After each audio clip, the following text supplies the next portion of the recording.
phela sicocwe sinokuintundwa nangamagokozela njengelifu lemvula olla ngozondo khubona oqonto mafunda bezithu nontanda kuphakanyiswe ezohlweleza idiba indlela zade zadiba nendlela siyanqula siyacamagusha siyacenga kaloku xa sichoyo singenisa nina abantu kulo elikhaya.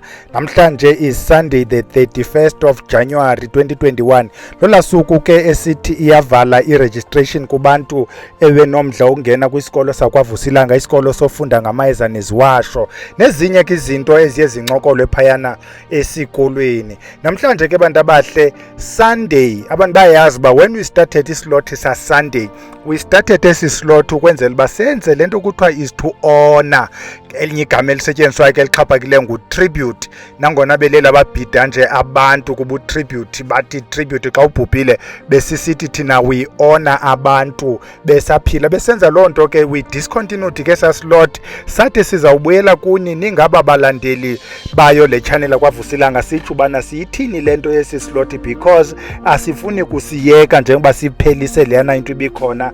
We discussed ke sathathe suggestions abantu sayihlamahlongwana phezulu saphele sivuma ke ukuthi esi slot sa Sunday izawuba sislot apho khona kulawulwa amathongo abantu. Xa siphinde sichaza ngenye intetho kuthiwe kutolikwa amaphupha. Amaphupha kaloku ayinto, we call them a window. Yi-window le othi ukrobe ngayo to the realm of the spirit. Xa ufuna abantu bakokwenu ubona bithini into yabo okanye babona bafuna uzokroba bafuna uhambisa ezo ndaba, zizo ke ezi zinto kuthiwa ngamathongo esiye sibone ngazo izinto. Omnye ungumntu osephehlweni, ungumntu olandelwa intsimbi, ziyavela ke into zakokwabo. Ongomnye is being warned nje ukuba umntu angahlali nje ababone naba bathe ebusuku bamqunusele. Ngawo ke amaphupha la aye asincede. We've decided ke ukuthi kuso esi slot sizame ukwenza lento kuthiwa kutolika amathongo. Ikhona a video apho sithetha khona ngokutolikwa kwamathongo and the ways abantu abatolikayo abaye bazisebenzise. Njengoba sizawutolika nje, we'll try as much as possible ukubana into yomntu izame ukucaciswa as extensively as we can. Sathi umzekelo uba uyayikhumbula sathi amanye amathongo aya ngokwalo mntu nendawo ahlala kuyo. Nanku umzekelo esasiwenzile apho sithi khona if usuka okana sithi wena iculture kokwenu yesiZulu, sathi uzawufumanisa uba kula culture yesiZulu zikhona izinto ezithi xa zitolikwa ngabantu abakwi-culture yesiXhosa kubekho izinto ezibonisa ukubana ukhona umehluko. For instance, abantu beculture yesiZulu baza kuxelela ukuba inyoka lidlozi, bathi inja sisihlwele. Opposite ke xa usize esiXhoseni, because kuzawuthi umuntu othonga inja kuthiwa sisihlwele, inyoka kuthiwe lutshaba, into enjalo. Ubuya yiva lento ndizama uyitsho. Abantu bala culture yesiZulu bazawuthi xa ubona imali ekhanyayo ibe yi-opposite yalento yomntu okwi-culture yesiXhosa. So into yamaphupha ke, this is one way etolikwa ngayo ilocality yaloo ndawo. Abanye sathi xa siyichaza iya ibe yi-pattern yamathongo aloo mntu kuloo ndawo yakhe, apho uyazi wena uba ndingabona into ethile ethongweni. This is what it means because history yam ithi xa ndibona into ethile ikekelela ixesha elininzi kwindawo ethile okanye kwinto ethile. So we'll try ke xa kutolikwa la maphupha, I will be working with abantu abanjengombathane kakhulu nabanye ke sawumane sibafumana, particularly kuba abona abantu balandelwa ngamathongo iba ngabantu abasephehlweni, abantu abalandelwa intsimbi, ngabo abathanda ukuwalandela amathongo abo. So bakhona ke abanye abantu abangekho phehlweni kodwa nabo ababane interest kumathongo abavuke nawo bafuna ukuwatolikela. Kodwa kakhulu njengoba sisitsho uba zizinto zasebugqirheni, sizawuncedisa ke ngabantu abangamagqirha ukutolika amathongo abantu because njengoba siyiphinda nje ethi kakhulu ngabantu abalandelwa ubugqirha. Nantsi ke into ezawukwenzeka ke mntana omhle, starting from ukumamela kwakho le video, we are going to improve ke kukwi-suggestion that we are working on ukuthi abantu bengalithumela ithonga labo nge-email, bathumele ngo-WhatsApp, bathumele nge-inbox, but zonke izinto zihambe zixananaze. So we just wanted to have into enye ezawuconsolidatewa yonke into engamathongo abantu and then atolikwe. usenoyifaka ke yakho into itolikwe emva kwexesha, because we cannot anticipate ukuthi bazawuba ngaphi abantu abafuna ukutolikelwa. Izawuba yile nto ke engu-hit and miss mhlawumbi ese sizawube sifuna nathi sitya emnyameni. But isuggestion ke ithi okwangoku, wena mntu othi ndicela utolikelwa, khama siqalise okwangoku uba singekayi kooWhatsApp no-inbox nezinye zezinto, khawubhale kulena ividiyo so that uba you are lucky mhlawumbi kuzawuthathwa elakho. Akhona la that you are going to ignore because iyinto e-obvious. Masithethe ngoku lana a-obvious. Hayi ndiphuphe ingathi benditshona emanzini, hayi ndiphuphe ingathi bendiseklasini, hayi ndiphuphe ingathi bendileqwa zizinja. Lawo ngamaphupha obvious. Sizawuzama ujonga la angekho too obvious, not because we want to go technical, but akhona la tolikwa nasecala kwendlela. Sawuzama uwa ignore ke la anjalo. That's not the intention, but sizawuzama ujonga la abantu abayibawabona ngathi antsokothile. I will give one example. Kufona umntu apha uyabuza ukubana tatubhele, if uthonge ingathi benisaba izinto zomuntu oswelekileyo, ithetha ukuthini? Inezinto ke ngofamba uyazibuza ke ngoku lento yalo muntu uswelekileyo. Ingaba lo muntu usweleke nyani okanye usweleke ngokwelithongo? Ingaba lo muntu uswelekileyo ngumuntu omaziyo okanye ngumuntu ongamaziyo?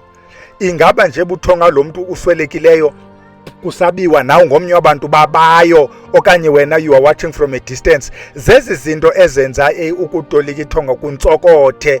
Zezi zinto ezenza kungabikho lula ukusebenzisa la dictionary. Umzekelo izawuthi la dictionary, ukuba uvuka nethongo ingathi ubuleqwa zizinja uleqwa zintshaba.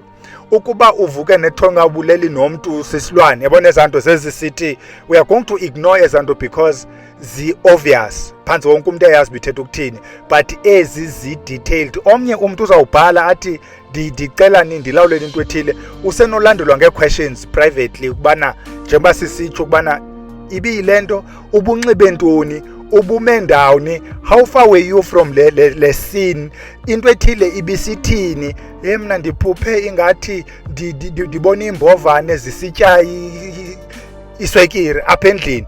I-question would be, bezinjani ezi mbovane? Bezibomvu okanye bezimnyama? Le ndawo zikuyo, were they shaped like a ring okanye bisi-straight line ziyahamba ifike nyitye iyotshona? Phambi kwalo eli wakhe wanayo into ekumila kunje, because kaloku amaphupha amanye iyakwazi uba ibe into enye ibe nee-meanings 1 or 2. Yava sithethe ngelocality, ukuba wena usuka kwi-area ethile ngokwala culture lamaphupha athetha into ethile aye athi. Asizukwazi ke ukuzazi i-details zamaphupha ezinye indawo. For instance, we are not Zulu speaking. Sisenongakwazi ukutolikela wena mntu Zulu speaking because asifuni ukukutolikela ngento eza kukulahla. That's number 1. Number 2, amanye amaphupha abantwana abahle aye angafuni kutolikwa.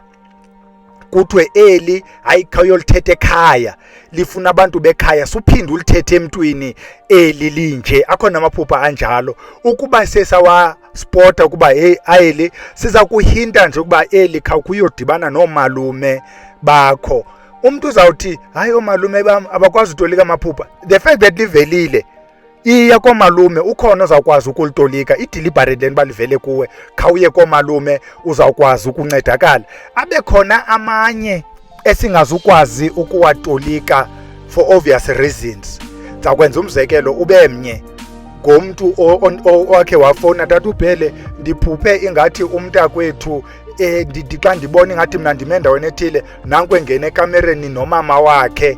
Xa ndithi ndiyasondela ingathi bayalalana nomama wakhe. Asizukwazi uyitolika mntana omhle into ekumila kunjalo because ihamba ibe nezinto ezizawu-expose now, because siza kutolikela balithetha into ethile.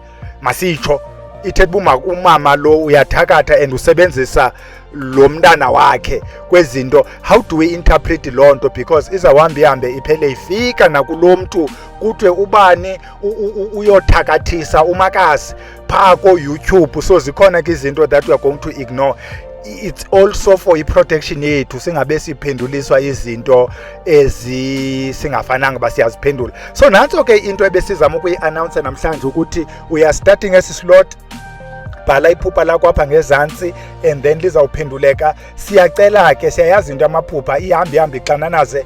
Don't send a WhatsApp message ucela utolikelwa iphupha until sibe na a WhatsApp line sithi fakani kulena, because already I'm inundated zi-WhatsApp messages. Abantu abaseklasini bayayazi ukubana ndiyakwazi ungakwazi umphendula uWhatsApp. Sometimes kuphela ixesha, it's not that andimphenduli, ndiyakwazi ubana 210 messages, omnye is one message ubhale 15 times, so is no longer 210, is more than that. So sithi ke bantu abahle, lindani eyona WhatsApp izawuqala okwangoku. Bhala wena under comment uba ndabona into ethile, sisenoqala ngawo la anjalo kwi-Sunday elandelayo. Nantso ke into ebesiyiphethe ngethemba loba sizayiqhuba kakuhle le nto yesislot sa-Sunday. Okwangoku sithi sizawuyiyeka ilale siyodibana ngaye uSunday. Makube chusi ke bantu abahle, kubele camagu.